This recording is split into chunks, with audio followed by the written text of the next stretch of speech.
What's happening, everybody? Welcome back. This is Forgo, and today I'm going to provide a guide for you guys for the new Aegis challenge, and it's definitely a challenge as we'll get into here in a little bit. But the first thing I want to touch on, guys, is the re-entry battle pass. Now, this battle pass does give you, 1,500 rubies right here, and then it's also going to give you another 3,000, so 4,500 rubies on top of all these summons and an EX selector. And this is something that we really need to see more of in this game, is these EX selectors for the current banners, right? This is actually really nice. I'm probably going to end up buying this myself to guarantee that I get another Athena, because all I need is one more from the actual selector from the pity, and then this one here, and that'll give me two more, and then I can actually A5 the character. However, onto another note, in the Aegis challenge, guys, those EX cores aren't really going to play a big part, because if you're using a green character, you're really going to want to do as much damage as fast as possible. Now, something I want you guys to pay attention to are the characters that I have the nuts applied to. I have them applied to Cosme, I have them applied to Jeanette, and I have them applied to Athena. Now, let's talk about this thing and what you really need to be doing, guys. So when you click on strategy information, you can read, guys, that the boss periodically moves to the center, subdues a fighter, and then uses phantom grab. And that's whenever old heifer takes her hand, throws it out, grabs a hold of you, there's some chains that wrap around you, then she just chokes the living crap out of you and just drains your life. You're pretty much dead at that point. Well, the boss inflicts the gotcha effect upon using phantom grab, and fighters take additional damage when hit by phantom grab while the gotcha effect is active. And the boss gains a weak point stack when hit with a blast skill up to 15 stacks. So what that tells you is that you need to be applying blast skills so that way you can apply weekend. That way you can increase the target damage received to this little heifer, so you can do a lot more damage. Okay, the more blast attacks that you have stacked up, the more times that you use a blast attack against this girl, the more damage that you can actually do.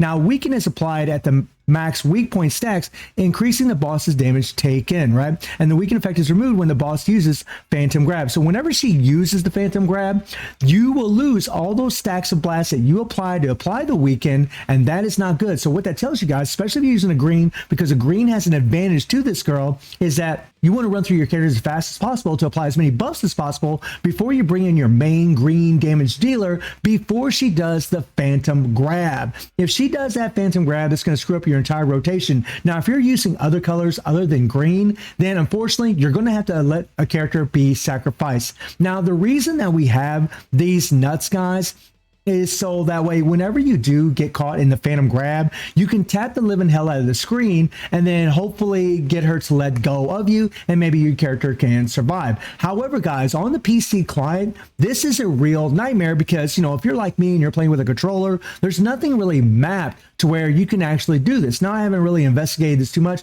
as far as whether I do it or not, but what I try to do is try to do as much damage as possible before she does the first phantom grab. And if you have a green, especially Jeanette, guys, Jeanette is a star. Let me tell you, she is absolutely broken in this thing and insane. And you guys can see the team that I'm going to show you. Now, I'm actually going to show you two different characters doing a run in here. One might be a huge surprise for you, but Jeanette probably isn't a surprise. But the fact that she's just level 90, guys, level 90, all right? That's all she is. And I'm using this setup on her right here. I actually think I could do more damage if I removed this here, because the way that you're going to play her is you're just going to bring her in there one time. You're going to run through your skills, and you're just going to hit your second skill, your first skill, hold it down, let her repeat her first skill 3 times, and then do her third skill. And she just does ridiculous damage. She's just really nutty in this thing. But you want to have other support characters on your team. Your other 4 characters, guys, you want to have your one main damage dealer, and you want to have 4 other characters. And Shizuru, she doesn't have any nuts on her. All right, Jeanette, she has no nuts on her. You really don't even need nuts on your character, because all it does is let you get released from the phantom grab before you die. And that can come in handy, but you'll find, guys, that you can actually get the score that you need just by coming here and doing as much damage as possible before she switches to the next color, right? She's going to start off as yellow, and then she's going to end up being a purple. Well, yellow, the greens have the advantage, right? And notice that I'm not using any strikers. If I was using strikers, we would do even more damage. There's strikers that you can use, guys, that can add a lot of damage. You know, Poly Rugal adds damage to all team members. Kula adds damage to all team members. EX Kula. There's other characters that add damage to your main damage dealers as strikers if I really wanted to put them on here, but I wanted to show you guys the most free-to-play setup that I could come up with. But you're going to need these supports, and this is going to be our caveat to this game mode. You will absolutely need support characters that have blast skills. That is going to be a must. That is why Shizuru is actually really, really good, not only because of the blast skills, but also because she just does, like, she does the blast skills on her second and third, but also because she increases the strike skill damage and she increases the blast skill damage, guys. Like these two things are just nutty for this character. So you really want to make sure that you're doing the second and the first skill whenever you use her. And also, guys, her third skill is a ranged attack and it does blast skills. So whenever you use this character and she's doing her third attack, every time that third attack hits this little heifer, you will apply a blast stack. That way you're going to get more weakened to do more damage to this opponent, right? That's what it's all about. That's what it's all about in this game mode, right? Pi, obviously, for her buffs, the 300% increased attack to green fires, increased target damage received, and all that, guys. And there's a lot of other support characters that you can use if you guys are interested in finding out who those characters are. I made a video about a month ago as far as the support characters that you can use. I will put a link to that in the description below if you are interested, or in the comments down below if you would just want to click on that and see what supports you can actually use in here. But these are the supports that I opted to use, guys, okay? And a tip that I can give you guys is that if you use like a certain set, like if you have the City of Darkness set that's here that increases target damage received by 10%, this is going to help a little bit, right? If you have that set, that's going to help buff up some characters. If you have this Hotaru set, that's going to help give some extra critical damage, and the more critical damage and critical rate that you have in here, the more damage that you're actually going to be able to do. So you've seen the build on Jeanette, right? We're just going to be using this build here. So another character that I'm going to show you along with Jeanette, guys, is Orochi, BS Orochi, right? And as far as the build, I'm using this set right here. Now, this set is actually really good on them because it does work on balanced type fighters, and their blast skills are increased by 50%, and their critical rate is by 10%. He gets this buff, guys. He doesn't get the critical damage buff here, but he does get the increased attack up to 120% when landing a skill on a starlighted enemy, right? And he does have starlight. So this is actually a really awesome set for this character in order to get it done, right? And as far as my build, you can see that I only have 4 stones on him. I don't even have 3 stones on this character, which is nuts. And this only decreases damage received, right? It's not even the best stones for the character, but he can put up some astronomical numbers. Now, as far as the rest of the build, I went with this card right here. I had this card on him, and I do have a transcendent stat for bounce type fighter for extra critical damage, right? And this extra critical rate, I mean, this is really where it's at, guys. You really want as much critical rate and critical damage on them as possible. And I also used one of these cards right here, the Kazumi card, as we like to call it. Let me see where I can find that damn thing. Right here, one of these cards right here. I used one of these, okay? But the transcendent stat for this card is actually for attack type fighters, so it really didn't benefit me.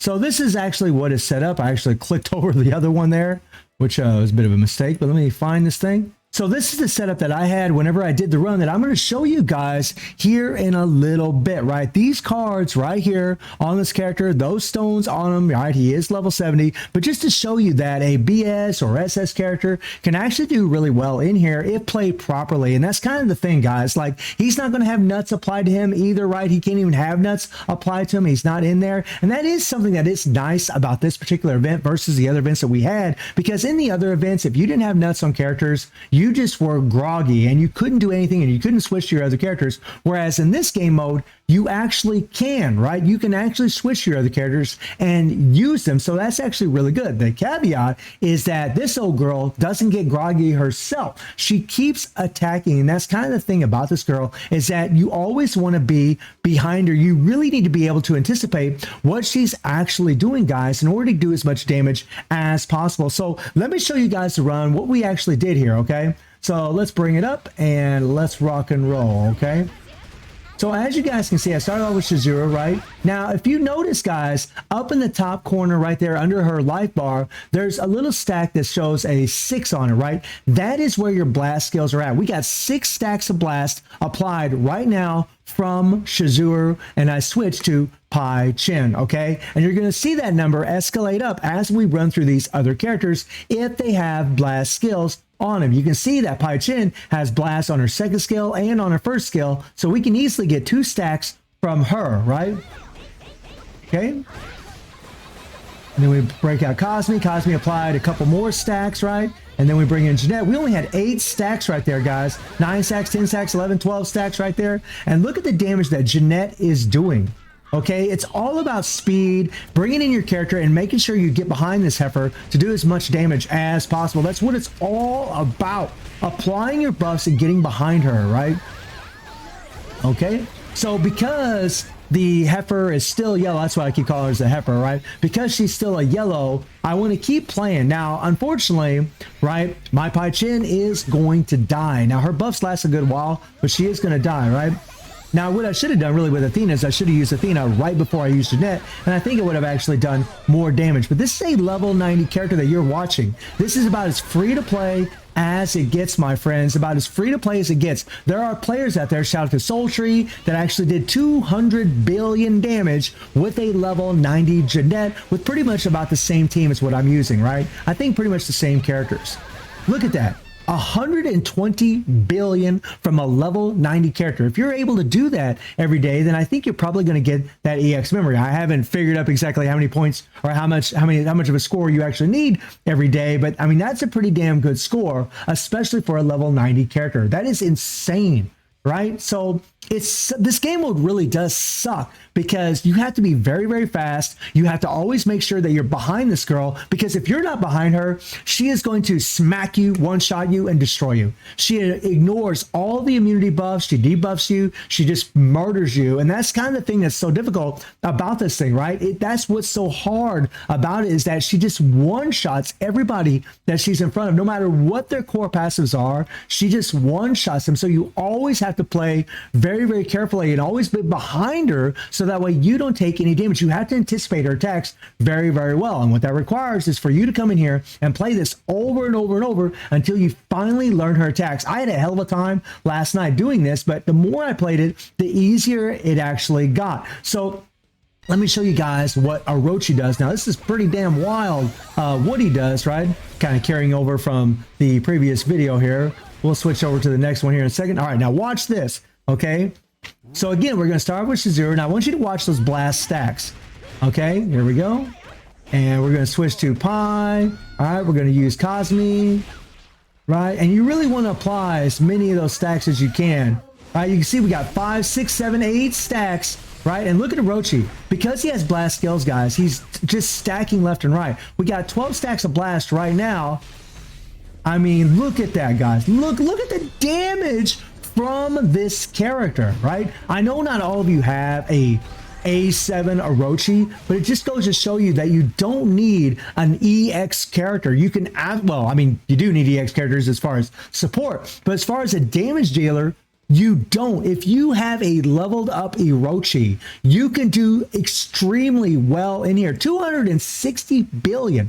Almost 260 billion. That is insane. If I had a maxed out Orochi, if I had better stones on him, this score would have went up to damn near 300 billion, guys. This is absolutely ridiculous. And if you're playing with a green character, this is what you can do. You can use 4 support characters, apply all their buffs, try to stack up as much blast as you can, and then bring in your damage dealer. Orochi works out really well because he has blast skills in his kit and he's a green. He will have the advantage against the yellow. So it's really, really amazing that he can do this. And there are other characters that can do this as well. I would like to recommend a YouTube channel called Snow. Shout out to Snow. You guys can check that channel out, man.